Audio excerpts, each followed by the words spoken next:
Hello everyone, once again welcome back to simple base. आज हम लोग पढ़ने वाला है historical background of Indian constitution. जैसे कि पिछले वीडियो पे हमने उसका पार्ट वन पढ़ा था। आज हम लोग पढ़ने वाला है उसका पार्ट टू।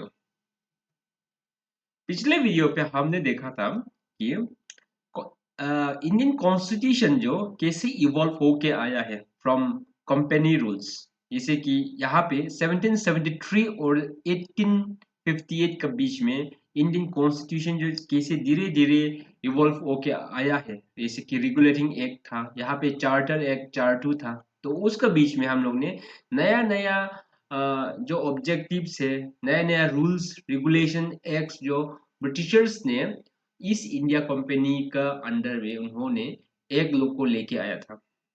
आज हम लोग पढ़ेंगे कि 1858 से लेके 1947 के बीच में क्या क्या कॉन्स्टिट्यूशनली इवॉल्व हुआ है, कौन कौन सा एक आया है, कौन कौन सा नया रूल्स आया है, जिससे कि बाद में जाके हम लोग ने जो अभी का जो कॉन्स्टिट्यूशन है उसको बनाने में हम लोग को बहुत मदद मिला है। यहाँ में क्राउन रूल क्यों लिखा है बोलने से हम लोग को पता है कि 1857 में रिवॉल्व ऑफ 1857 हुआ था। उस पे हम लोग उसको रिवॉल्व ऑफ म्यूटिनी भी बोलता है, सिपाही म्यूटिनी बोल के बोलता है, या revolve of first war of independence भी बोलता है। क्यों? क्योंकि फर्स्ट टाइम इंडियन आर्मी लोग ब्रिटिशर्स के अगेंस्ट में उन्होंने रिवॉल्व किया था, ऐसे यूनिटी सब मिलके, इसलिए उसको फर्स्ट वार ऑफ इंडिपेंडेंस भी बोलता है। तो हम लोग को हिस्ट्री बैकग्राउंड नहीं देखना है, यहाँ में हम लोग को ये चीज देखना है कि वो वार ऑफ इंडिपेंडेंस से कैसे होके हम लोग का कॉन्स्टिट्यूशनली पॉलिटिकली कैसे डेवलप होके आया है। ओके, तो क्या हुआ कि वो रिवॉल्व होने के बाद ब्रिटिशर्स ने क्या किया, ये जो ईस्ट इंडिया कंपनी था, उनसे पावर को छीन लिया। पहले वो लोग 1773 से लेके 1853 तक पावर, या 1858 तक वो लोग पोजीशन तो कर रहा था, रूल एंड रेगुलेशंस तो वो लोग बिठा रहा था। बात पावर जो उसका हाथ में था, मतलब जो अथॉरिटीज था ईस्ट इंडिया कंपनी का अंदर में था, बस वो लोग को रेगुलेट कर रहा था। बट फाइनली 1858 में रिवॉल्व होने के बाद उन्होंने सोचा कि, या उन्होंने तय किया कि नहीं, अभी हम लोग पावर को खुद से रूल करेंगे। तो क्राउन रूल या क्वीन रूल हम लोग बोल सकता है। ओके, तो गवर्नमेंट ऑफ इंडिया एक्ट 1858, इसमें क्या क्या सिग्निफिकेंस है, फीचर्स क्या है, उसको एक एक करके हम लोग देखेंगे। सबसे फर्स्ट, ये एक जो उसको एक of good government of India भी बोलता है। क्यों बोलता है? क्योंकि हम लोगों को पता है कि ईस्ट इंडिया कंपनी का अंदर में जो ईस्ट इंडिया कंपनी का जो ट्रेडर्स था, जो बिजनेसमैन था, वो लोग ने इंडिया को बहुत टॉर्चर किया, बहुत कुछ में अपना फायदा के लिए सोचा है, फार्मर्स लोग को, पीजेंट्स लोग को ना। तो इसलिए ब्रिटिश गवर्नमेंट ने जब उन्होंने पावर लेना शुरू किया, तो इसलिए वो लोग ऐसा मानता था कि वो लोग के हिसाब से कि ये इंडियन गवर्नमेंट के लिए अच्छा एक है बोल के, इसलिए एक of good government of India अभी बोलता है उसको। ओके, वही वजह था। तो फीचर्स लोग क्या क्या है बोलने से, जो गवर्नर जनरल था, पहले हम लोग गवर्नर जनरल ऑफ इंडिया बोल के 1833 में चेंज किया था ना, लॉर्ड विलियम बेंटिक फर्स्ट था, उसको हम लोग क्या बोलना शुरू कर दिया, उसको हम लोग वाइस रॉय ऑफ इंडिया बोलना शुरू कर दिया। और कौन था सबसे फर्स्ट वाइस रॉय? जो लॉर्ड कैनिंग। ओके, इसके बाद वही फीचर्स में क्या किया, जो डबल गवर्नमेंट था, जैसे कि बोर्ड ऑफ कंट्रोल्स और कोड ऑफ डायरेक्टर, जो कि 1784 में पिट्स एक्ट का द्वारा ही इसको बैठा गया था, है कि नहीं ना। तो वो चीज को डबल गवर्नमेंट जो था, जैसे कि बोर्ड ऑफ कंट्रोल्स जो मिलिट्री और सिविल अफेयर्स को देखता था, कोड ऑफ डायरेक्टर्स जो कॉमर्स को देखता था। ओके, तो वो दोनों को हटा के क्या बिठाया, सेक्रेटरी ऑफ स्टेट, इसको हम लोग SOS भी बोलते हैं। ओके, ये सेक्रेटरी ऑफ स्टेट कौन था बोलने से, ये जो एक कैबिनेट मेंबर था। ओके, ब्रिटिश पार्लियामेंट का एक कैबिनेट मेंबर होता है, उसका पास सारा पावर होता है। SOS का पास ना इंडिया को एडमिनिस्ट्रेट करने के लिए सारा पावर होता है, और उसको 15 मेंबर भी दिया गया है उसको असिस्ट करने के लिए। और वो जो 15 मेंबर्स ऑफ काउंसिल से वो लोग जो एडवाइजरी बॉडी होता है एसओएस का ना, एडवाइस करेगा वो लोग।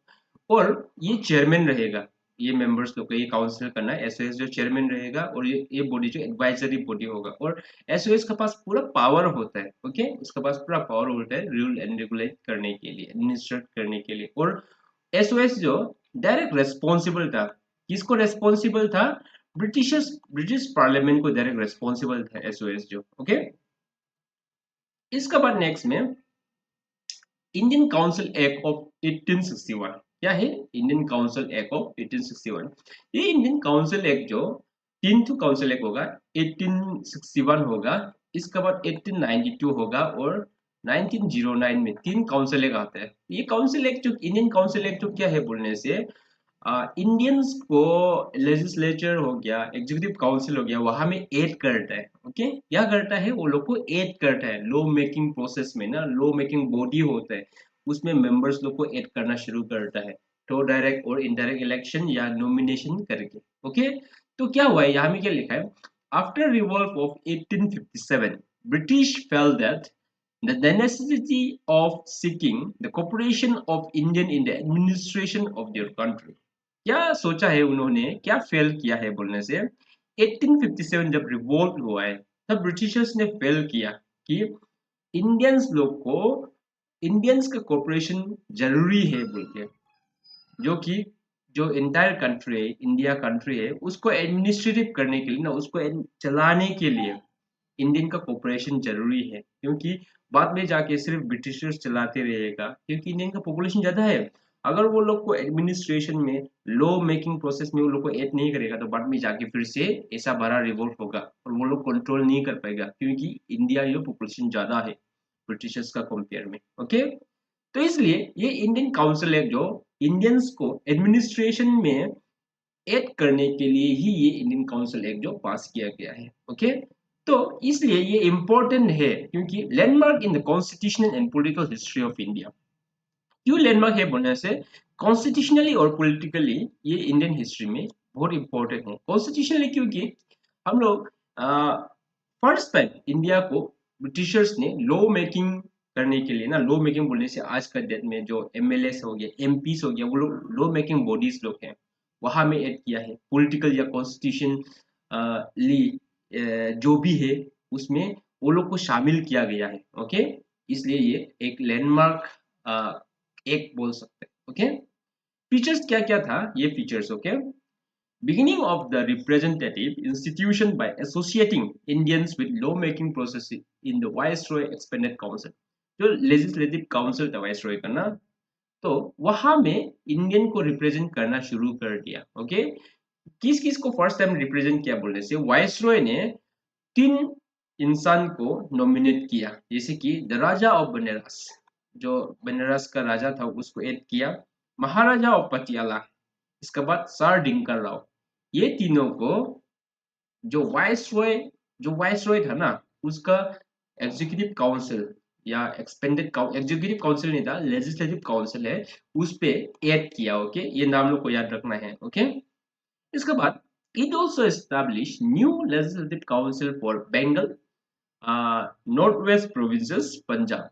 बंगाल को 1862 जब ये इंडियन काउंसिल एक्ट पास किया था, उसी समय ही न्यू लेजिस्लेटिव काउंसिल बना दिया।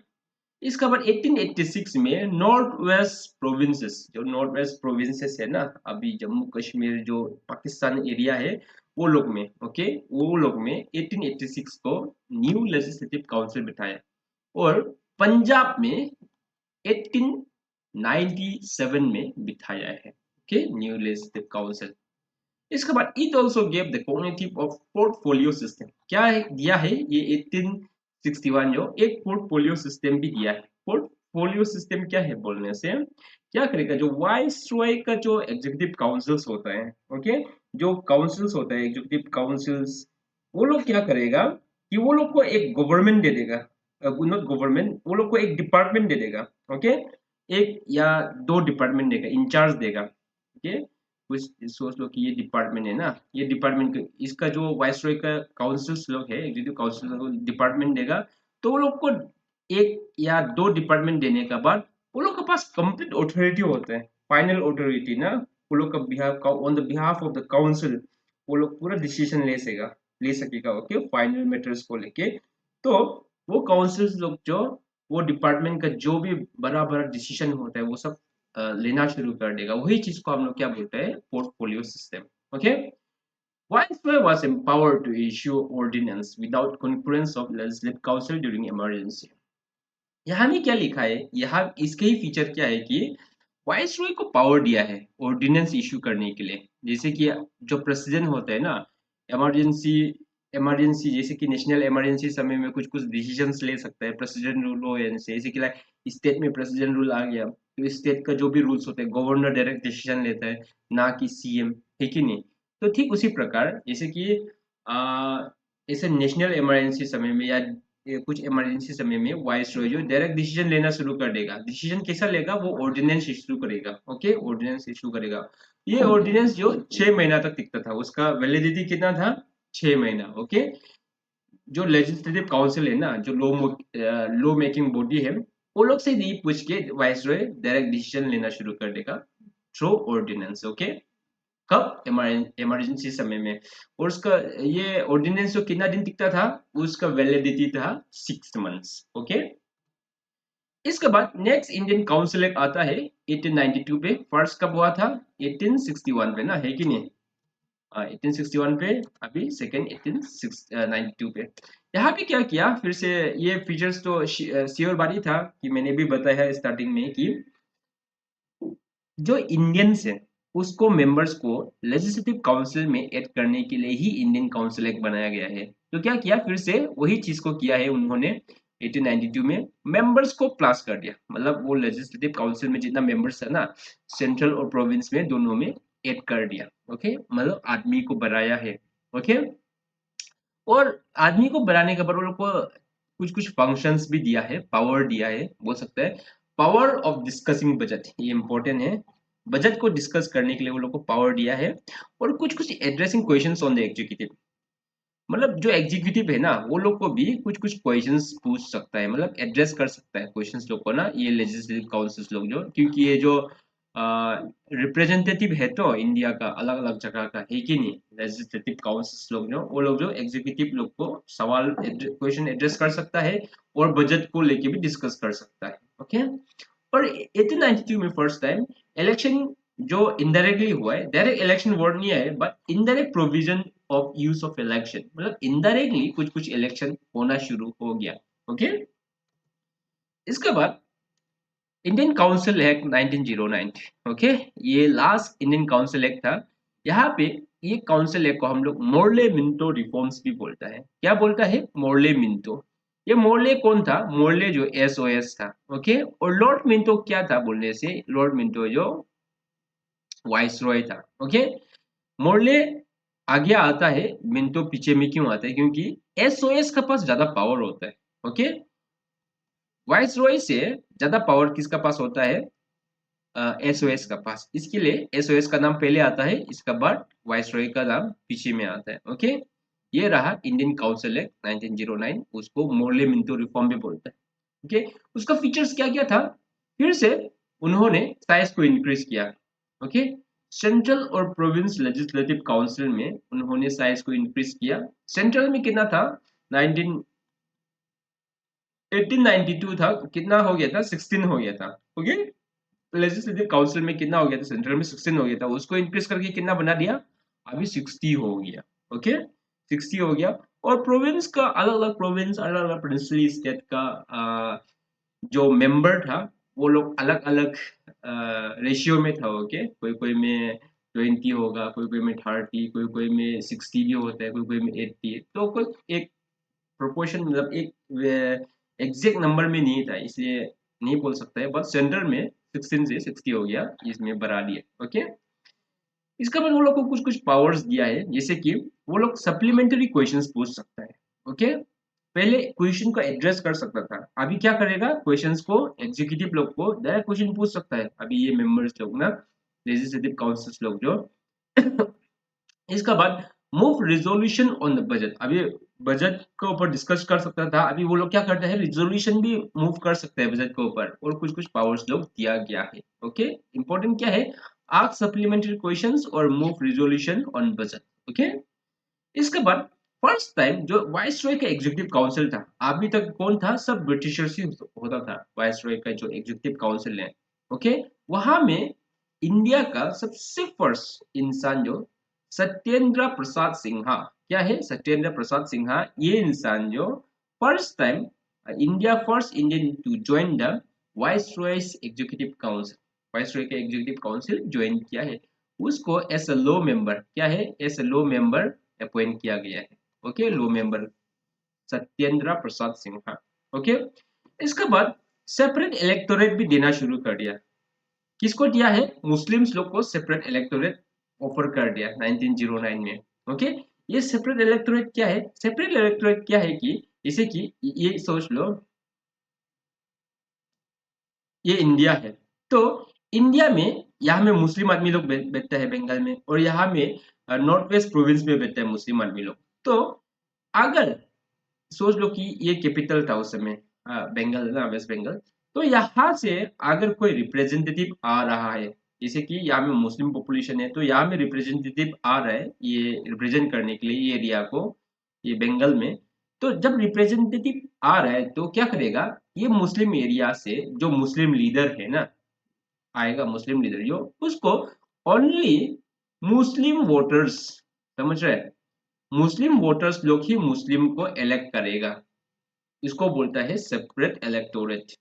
ओके, अभी सोच लो कि यहाँ पे मिक्स होगा, सारा तो मुस्लिम तो नहीं होगा, कोई कोई हिंदू भी होगा, बट ऐसा होगा कि मुस्लिम पॉपुलेशन ज्यादा है जो जगह में, उसमें क्या करता था, सेपरेट इलेक्टोरेट बना देता था, मुस्लिम लीडर को ओनली मुस्लिम वोटर्स ही इलेक्ट कर सकता है, नॉट की हिंदू वोटर्स, ऐसा सेपरेट इलेक्टोरेट दिया था। ओके, इसलिए जो लॉर्ड मिंटो था, क्या था, लॉर्ड मिंटो को फादर ऑफ कम्युनल इलेक्टोरेट भी बोलता है। ओके, ये लॉर्ड मिंटो था, उन्होंने ही ये स्टार्ट किया था, इसलिए फादर ऑफ कम्युनल इलेक्टोरेट भी बोलते हैं, क्योंकि उन्होंने फर्स्ट टाइम कम्युनिटी का बेसिस में उन्होंने सेपरेट इलेक्टोरेट ऑफर किया था। ओके, ये था ये 1909 का फीचर्स।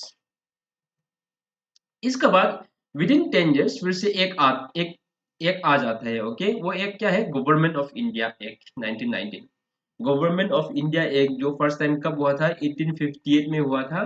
इसके बाद अभी 1919 को है, फिर 1935 को एक फाइनली होगा गवर्नमेंट ऑफ इंडिया एक्ट, 3 होता है। ओके, जो गवर्नमेंट ऑफ इंडिया एक्ट 1919 को हम लोग क्या बोलता है, मोंटागू जेम्सफोर्ड रिफॉर्म, क्या बोलता है, मोंटेगू जेम्सफोर्ड रिफॉर्म।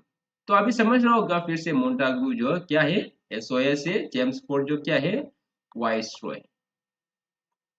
ओके, क्या है, वाइसरॉय।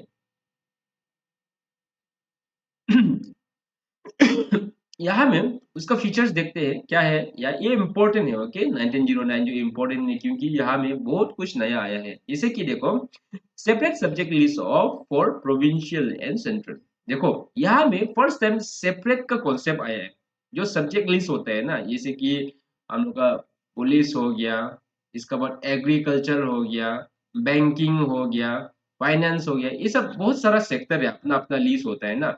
इसका बाद हेल्थ हो गया, है कि नहीं, अलग अलग लीज है, उसको सेपरेट करना शुरू कर दिया। Okay, separate lease for province और सेंट्रल, मतलब अभी जो स्टेट और यूनियन बोलते हैं हम लोग ना, हम लोग को पता है कि इंडियन कॉन्स्टिट्यूशन का सब्जेक्ट नंबर 7 ना, शेड्यूल 7 में, शेड्यूल 7 में सेपरेट सेपरेट पावर होता है यूनियन और सेंट्रल का ना, उसमें स्टेट लीज है, यूनियन लीज है, कॉन्करेंट लीज है ना, ठीक उसी प्रकार यहाँ में भी फर्स्ट टाइम 1919 में ही ये कॉन्सेप्ट शुरू हुआ था, जिसे आज के डेट में हम लोग के इंडियन कॉन्स्टिट्यूशन में है कि सेपरेट सब्जेक्ट लीज क्या होता है, कब नहीं होता। ओके, कौन कौन सा जगह में।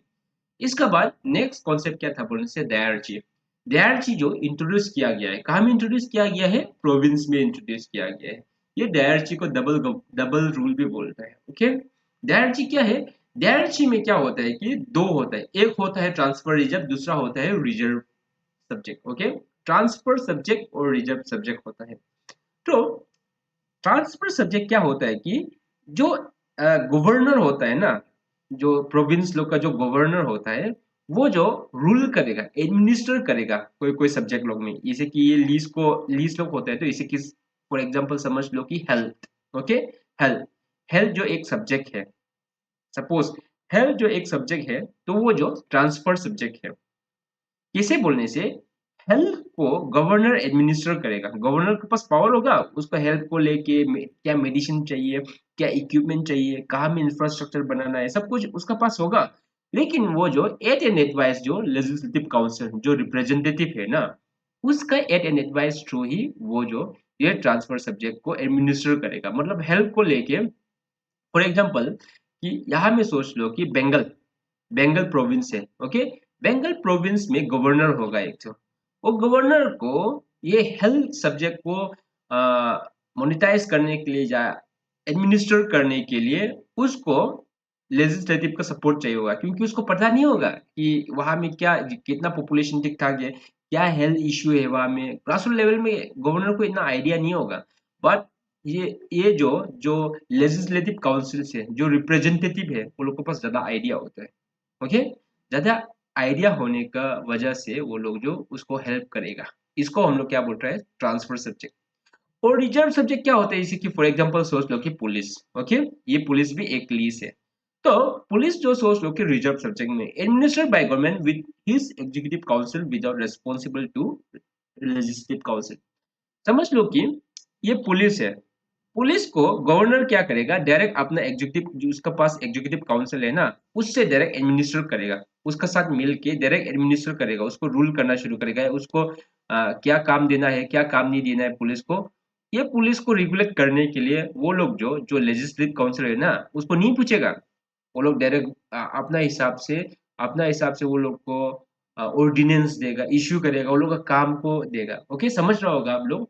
तो ये चीज जो रिजर्व होता है ना, वो गवर्नर के पास सिर्फ पावर होता है, जो ट्रांसफर होता है वो ट्रांसफर जो कहाँ में करता है, लेजिस्लेटिव काउंसिल लोग को पावर को ट्रांसफर करता है। अब इसे ही बायट करना पड़ेगा, उसको हम लोग क्या बोलते हैं, diarchy, diarchy okay, double rule, मतलब एक जो aid and advice of council member without, एक जो है without aid and advice, okay. इसके बाद नेक्स्ट में introduce bicameralism and direct election, okay, bicameralism. देखो आज का डेट में हम लोग के इंडियन कॉन्स्टिट्यूशन में बाइकैमरलिज्म है, हम लोग का पार्लियामेंट भी बाइकैमरलिज्म है, ओके। तो और उसके बाद डायरेक्ट इलेक्शन, ये भी कॉन्सेप्ट हम लोग का है। तो ये सब जो कॉन्स्टिट्यूशन में ये सब चीज से ही आया है, इससे ही इंडियन कॉन्स्टिट्यूशन बना है, ओके। तो बाइकैमरलिज्म क्या है, तो क्या होता है बाइकैमरलिज्म में, upper house and lower house होता है, ओके, दो हाउस होता है, एक अपर हाउस होता है, एक लोअर हाउस। अपर हाउस मतलब क्या है, काउंसिल ऑफ स्टेट्स, ओके, जैसे कि आज का डेट में क्या है, राज्यसभा, राज्यसभा जो काउंसिल ऑफ स्टेट बोलता है ना, तो वही है अपर हाउस, ओके। इसका बाद लोअर हाउस जो क्या होता है, लेजिस्लेटिव असेंबली, आज का डेट में हम लोग उसको क्या बोलता है, लोकसभा, ओके। ये दोनों, ये बाइकैमरलिज्म। स्टेट में भी है काउंसिल, स्टेट काउंसिलर्स लोग होता है, कुछ कुछ स्टेट में है, जैसे कि अ, बिहार, यूपी, तेलंगाना, आंध्र प्रदेश, कर्नाटका और महाराष्ट्र, ये 6 स्टेट में है। जम्मू कश्मीर में भी था, लेकिन जम्मू कश्मीर तो अभी यूटी बन गया, ओके, इसका वजह से अभी 6 स्टेट में है करेंटली। तो यहाँ में ये बाइकैमरलिज्म जो फर्स्ट टाइम इंट्रोड्यूस किया गया, ओके, इंडिया में। इसका बाद फिर सेपरेट इलेक्टोरेट, जो सेपरेट इलेक्टोरेट बताया था मुस्लिम लोग को कैसा 1909 में दिया है, उसको एक्सटेंड किया है सिख, जो इंडिया का सिख कम्युनिटी है। इसके बाद इंडियन क्रिश्चियंस लोग है, एंग्लो इंडियंस है, यूरोपियंस है, वो लोग को सेपरेट इलेक्टोरेट देना शुरू कर दिया। इसके बाद फर्स्ट टाइम हाई कमीशन का कॉन्सेप्ट आया है। आज का डेट में हम लोग एम्बेसडर बोलते हैं ना, एम्बेसडर बोलता है या हाई कमीशन बोलते हैं, है कि नहीं।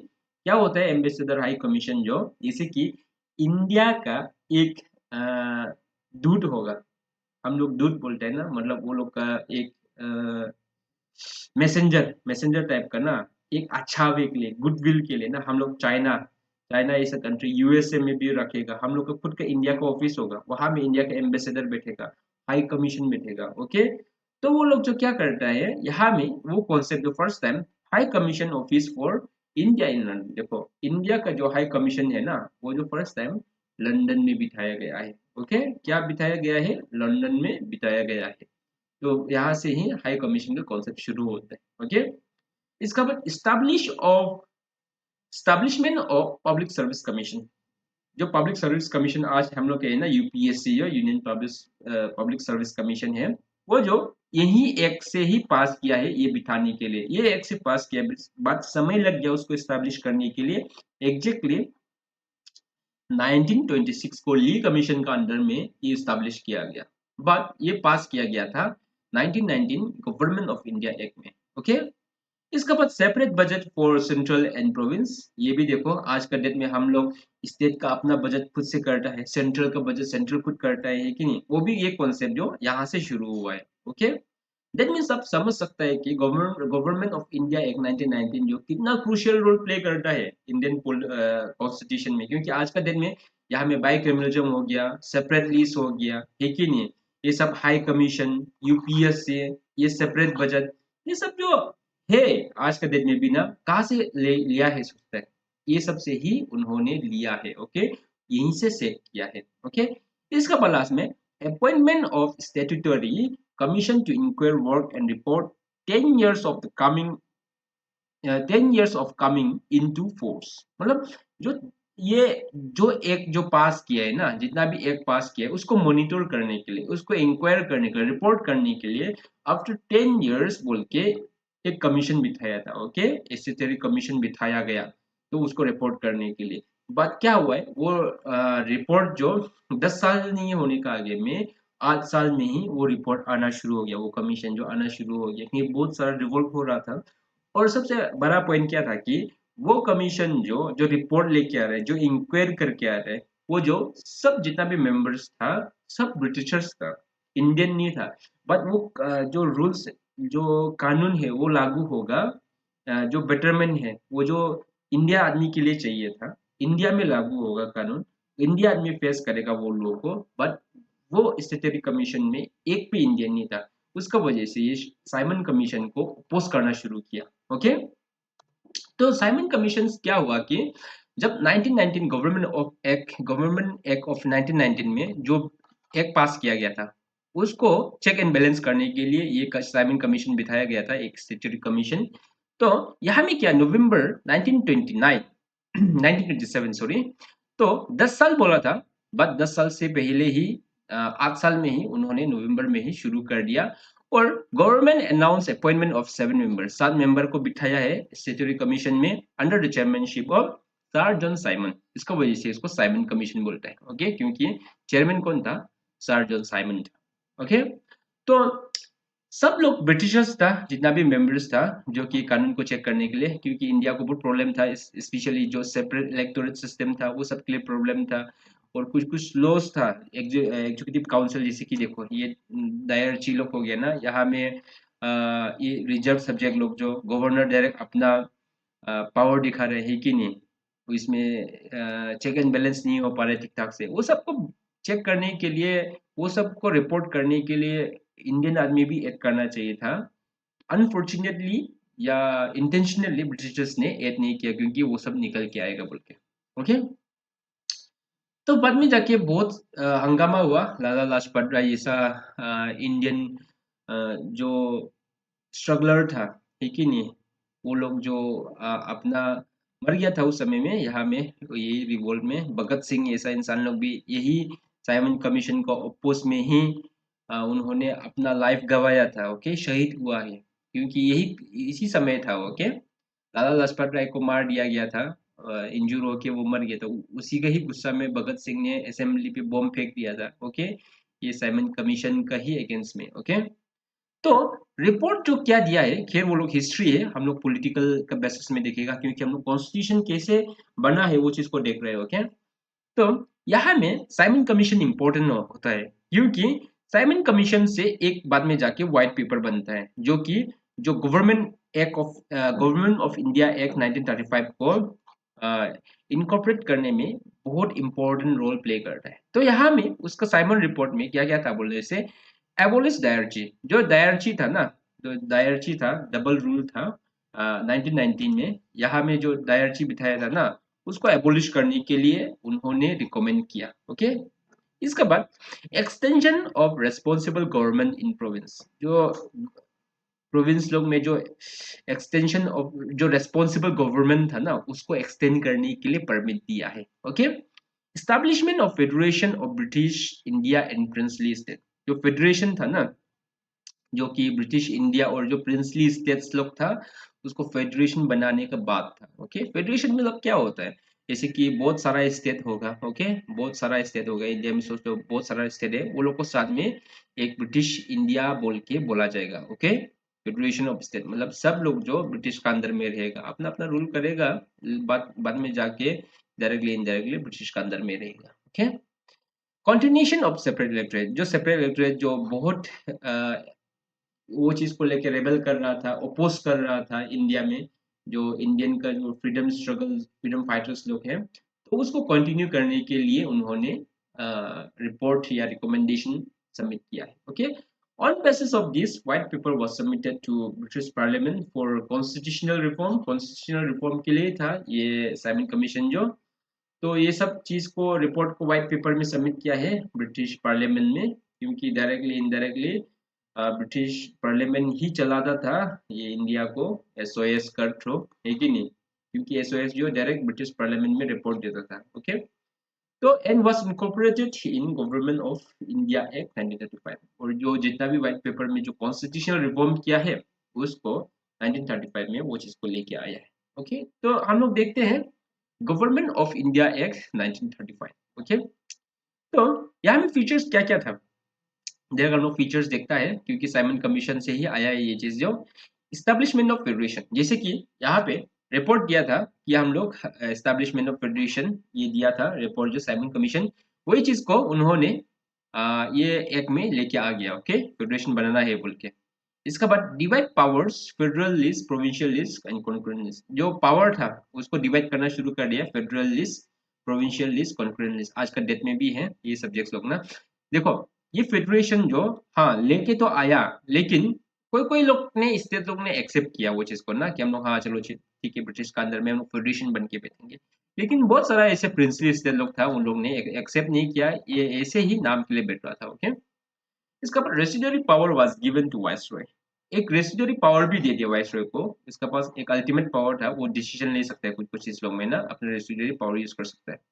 एबोलिश डायरची एट प्रोविंस, जो डायरची था रिकमेंड किया था है कि नहीं, एम एस एमन कमीशन ने स्टार्टिंग में ही रिकमेंड किया था कि डायरची को एबोलिश करना है बोल के, तो यहाँ में ये ये एक में डायरची को प्रोविंस में एबोलिश किया और सेंटर में एडॉप्ट करने के लिए परमिट दे दिया या सजेशन दे दिया। ओके, बट लेकिन सेंटर में चला नहीं है, ये एडॉप्ट भी नहीं कर पाया सेंटर में, बट प्रोविंस में उसको एबोलिश कर दिया। इसके बाद बाइक्रिमिनलिज्म इन 6 स्टेट, अभी बाइक्रिमिनलिज्म जो अपर हाउस लोअर हाउस का कॉन्सेप्ट है ना वो जो 6 स्टेट में लागू कर दिया, कहाँ कहाँ में, Bengal, Bombay, Madras, Bihar, Assam and united province. United province क्या है आज के डेट में, यूपी उत्तर प्रदेश। ओके, तो ये सब 6 स्टेट में बाइक्रिमिनलिज्म जो लागू कर दिया। इसके बाद 1935 तक 10% of population has voting right, जो इंडिया का 10 पॉपुलेशन पॉपुलेशन है ना, इंडिया का जो पॉपुलेशन है वहां से 10% जो वोट दे सक रहा था उस समय में। ओके, ये समय तक ना डायरेक्टली वोट दे पा रहा था वो लोग डायरेक्टली। ओके, इसके बाद separate electorate for depress class, जो कि एससी है वो लोग के लिए सेपरेट इलेक्टोरेट बिठा दिया, वुमेन्स के लिए बिठा दिया और लेबर्स के लिए जो वर्कर्स लोग था ना वो सब के लिए सेपरेट इलेक्टोरेट बिठा दिया। मुस्लिम से शुरू हुआ है, फिर Sikh, Christian, Anglo Indian, European हो गया था, अभी 35 में एससी, वुमेन और लेबर लोग को भी सेपरेट इलेक्टोरेट दे दिया। ओके, इसके बाद Establishment of RBI, जो रिजर्व बैंक ऑफ इंडिया है ना, to control the currency and credit control, ये आरबीआई को भी 1935 में ही बिठाया गया। ओके, बहुत सारे कॉम्पिटिटिव एग्जामिनेशंस में आता है कि आरबीआई कब फर्स्ट फॉर्म हुआ था या एस्टैब्लिश हुआ था, 1935 में हुआ है। ओके, ब्रिटिश समय में। इसके बाद इस्टेब्लिशमेंट ऑफ फेडरल कोर्ट, जो आज का दिन में सुप्रीम कोर्ट है ना, ये जो 1937 में बिठाया गया है। ओके, ये जो यही एक्ट से पास किया था कि हम लोग कोर्ट बिठाएंगे बोल के, तो 2 साल के बाद उसको इस्टेब्लिश किया है। ओके, इसलिए ये इम्पोर्टेंट है ये चीज जो ना, क्योंकि इसको हम लोग ब्लूप्रिंट बोलते हैं। क्या है, ब्लूप्रिंट ऑफ इंडियन कॉन्स्टिट्यूशन बोलते हैं, क्योंकि यहाँ में फेडरेशन लोग हो गया, concurrent list, residuary power of viceroy, जो कि आज का डेट में प्रेसिडेंट है उसका पास रेसिडरी पावर है। इसका बाद ये बाइकैमरलिज्म, वोटिंग राइट्स। इसका बाद आरबीआई का जो आरबीआई बिठाना, सुप्रीम कोर्ट बिठाना। इसका बाद सेपरेट इलेक्टोरेट तो नहीं है, बात हम लोग का पास जैसे कि एसटी एससी लोग के लिए ना एक रिजर्वेशन होता है। ओके, वो ये भी ये सब कॉन्सेप्ट से ही आता है। ओके, तो इसलिए ये ब्लूप्रिंट बोलते हैं, क्योंकि यहाँ से बहुत सारा कुछ इंडियन कॉन्स्टिट्यूशन में सेट किया है। इसके बाद ये फाइनल एक्ट था इंडियन इंडिपेंडेंस एक्ट ऑफ 1947। 1947 में एक फाइनल एक्ट पास किया है। वहां में क्या किया है कि उसको पास कैसे किया गया बोले से, ब्रिटिश प्राइम मिनिस्टर था उस समय में विंस्टन विंस्टन चर्चिल। देखो 1939 से लेके 1945 तक सेकेंड वर्ल्ड वॉर हुआ है। ओके, उस समय में ब्रिटिश का वहां में नेशनल गवर्नमेंट था। ओके, क्या था नेशनल गवर्नमेंट? नेशनल गवर्नमेंट मतलब क्या होता है, जो कि कोई भी ओपोजिशन नहीं है, कोई भी रूलिंग नहीं है, सब लोग मिल के एक इंसान को वो लोग प्राइम मिनिस्टर बनाता है। ओके, ऐसा प्राइम मिनिस्टर बनाता है। किसको चूज किया था? उन्होंने चूज किया था विंस्टन चर्चिल को। ओके, ये बहुत ही एक क्या बोलेगा, एक ऐसा एग्रेसिव वाला नेचर का इंसान है। ओके, इतना काम वाला इंसान नहीं है, एग्रेसिव वाला नेचर है और नहीं डरता है। ओके, और हिटलर ऐसा इंसान को अपोज करने के लिए, उसके साथ फाइट करने के लिए विंस्टन चर्चिल ऐसा इंसान चाहिए था। इसलिए नेशनल गवर्नमेंट ने विंस्टन चर्चिल को इलेक्ट किया था। ओके, या नॉमिनेट किया था। तो विंस्टन चर्चिल के बाद 1945 में विंस्टन चर्चिल फिर से वापस उठने के लिए ट्राई किया था, नहीं मिला है। तो उसका बाद ये क्लीमेंट एटली वो आ गया। ओके, क्लीमेंट एटली जो पावर में आ गया, ये ब्रिटिश प्राइम मिनिस्टर था। उन्होंने पावर में आते ही, क्योंकि तब तक ब्रिटिशर्स का वर्ल्ड वार में इतना फाइट कर दिया कि वो लोग के पास पैसा नहीं था, मैन पावर नहीं था, बहुत डूब गया था। ओके, तो उन्होंने सोचा कि इंडिया को अभी रूल करना मुमकिन नहीं है बोल के ना, तो इसलिए उन्होंने डिक्लेयर किया कि 30 जून 1948 को हम लोग इंडिया को कंप्लीटली हम लोग छोड़ देगा बोल के ना। तो इंडिया में रेडी नहीं था, जो कि जवाहरलाल नेहरू हो गया, इसका बाद इधर में मोहम्मद जिन्ना हो गया, दो था, दो डोमिनियन था, पाकिस्तान और इंडियन बोल के ना, दो पार्टी था। तो कांग्रेस और जो इंडियन मुस्लिम लीग, वो लोग रेडी नहीं था। इवन दो इतना जल्दी डिक्लेयर कर दिया, वो लोग और एक्सपेक्ट भी नहीं कर रहा था इतना जल्दी इंडिपेंडेंट हो जाएगा बोल के। तो तरातरी हो गया, उसमें बहुत आदमी मारा मारी भी हुआ है, इसी के पार्टीशन एक ही नहीं। यहाँ में ऑन जून 3 1947 में लॉर्ड माउंटबेटन को भेजा गया था, वो वाइसरॉय था। उन्होंने माउंटबेटन प्लान डिक्लेयर डिक्लेयर किया, उसे जो कि पार्टीशन प्लान था। ओके, पार्टीशन करने के लिए तारातारी में पार्टीशन होने की वजह से बहुत आदमी ने अपना लाइफ खोया है। ओके, क्योंकि जल्दबाजी में लाइन खींच के डायरेक्ट पार्टीशन कर दिया था। तो constitution assembly can not be applied to those part of country who are unwilling to join India and Pakistan. देखो, ब्रिटिशर्स ने ऐसा भी एक बात कहा है कि जो प्रिंसली स्टेट हो गया, प्रिंसली स्टेट हो गया या कोई एक स्टेट है, वो लोग जो जरूरी नहीं है कि इंडिया और या पाकिस्तान को ज्वाइन करना है। अगर वो लोग अनविलिंग है तो वो लोग इंडिपेंडेंट भी भेज सकता है ब्रिटिशर्स के साथ बोल के। ओके, ऐसा कुछ आ, मतलब चॉइस भी रखा है। ओके, तो क्या हुआ है, फीचर्स क्या क्या था यहाँ में। ended the British rule in India and sovereign from 15 अगस्त 1947 से इंडिया कंप्लीट sovereign कंट्री बन गया। Creation of India and Pakistan and empowered to establish their respective constitution, वो दोनों को इंडिया और पाकिस्तान बनाया और अपना अपना कॉन्स्टिट्यूशन एडॉप्ट करने के लिए पावर दे दिया। Proclaimed the lapse of British paramountcy और princely state, जितना भी princely state था इंडिया में, जो ब्रिटिश का paramountcy था उसको लैप्स कर दिया, मतलब लैप्स छोड़ दिया। अभी से जो प्रिंसली स्टेट के ऊपर ब्रिटिश का जो पावर है वो खत्म है। इसका बाद ट्रीटी रिलेशन विद ट्राइबल्स, क्योंकि ट्राइबल्स लोग को डायरेक्ट रूल नहीं किया है ब्रिटिश लोग ने, बस वो लोग के ऊपर में कुछ कुछ ट्रीटी रिलेशन पुट करके वो लोग को इंडिपेंडेंटली जंगल में छोड़ देता था, क्योंकि ब्रिटिश लोग को जंगल में इतना इंटरेस्ट नहीं था। ओके, वो लोग जो कभी कभार आता है ऐसे ही कुछ कुछ शिकार विकार करने के लिए, अदरवाइज ट्राइबल्स लोग का जगह लोग को इंडिपेंडेंट ही छोड़ के रखा था। ओके, ब्रिटिशर्स ने तो वो लोग के साथ कुछ कुछ ट्रीटीज लोग साइन करता था। ओके, तो वो सबको लैप्स करा दिया। ओके, प्रिंसली स्टेट और ट्राइबल एरियाज लोग को।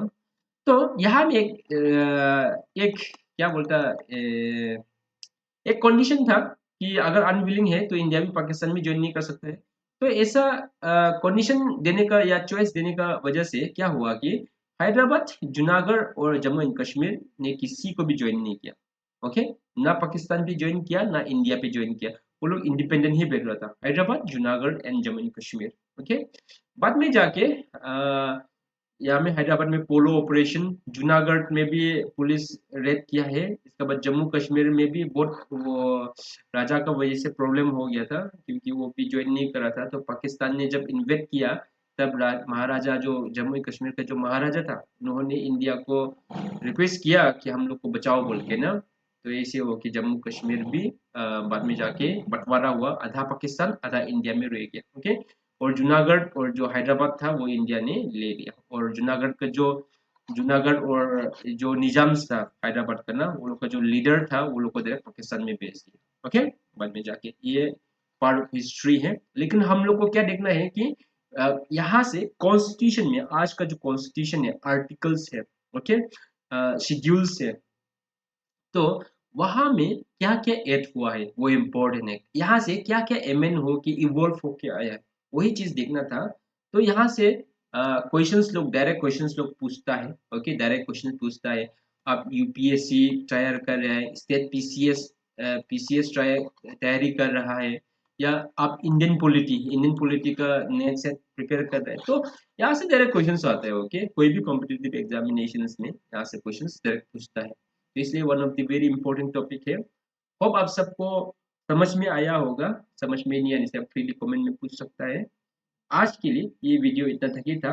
होप नेक्स्ट वीडियो पे हम लोग आप लोग फिर ज्वाइन होगा। देखने के लिए थैंक यू सो मच।